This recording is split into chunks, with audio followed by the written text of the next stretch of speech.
What are the rights of a non-Muslim in a Muslim state? Kindly explain the concept of jizya. یہ بڑا اچھا سوال ہے.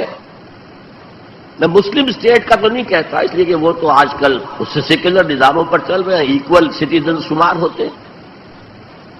لیکن اسلامک اسٹیٹ میں یہ ہے کہ نان مسلم ول بی مائنورٹیز. جیسے میں نے کہا یہاں مسلمانوں کو مائنورٹی اسٹیٹس اپنے لیے قبول کر لینا چاہیے، کیونکہ آپ نے ایک علیحدہ قوم ہونے کے مطالبے پر اور دعوے پر آپ نے، یہ تو ہندوؤں کے لیے تو بھارت ماتا اتنا ہی متبرک تھا جتنا کہ گو ماتا، آپ نے اس کے ٹکڑے کرا دیے. اور اس میں بڑا ہاتھ آپ لوگوں کا ہے، آپ کے آباء و اجداد کا ہے، ہندوستان کے رہنے والوں کا ہے. مسلم لیگ کی قیادت بیسیکلی مائنورٹی پروونسز سے تھی.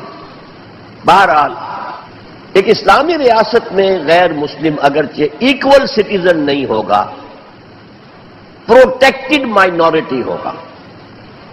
یہ پروٹیکشن جو ہے اسی کے لیے لفظ ذمہ داری آپ بولتے ہیں اردو میں. اسلامی ریاست کی ذمہ داری ہوگی اس کی پروٹیکشن، اسے پوری مذہبی آزادی،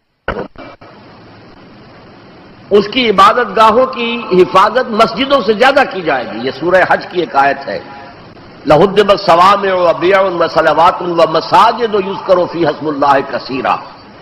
اگر اللہ تعالیٰ دنیا میں کسی قوم کو دوسری قوم کے ذریعے دفع نہ کرتا رہتا، جب کوئی قوم گل سڑ جاتی ہے تو اسے ہٹاتا ہے، کسی کے ذریعے سے تباہ کر دیتا.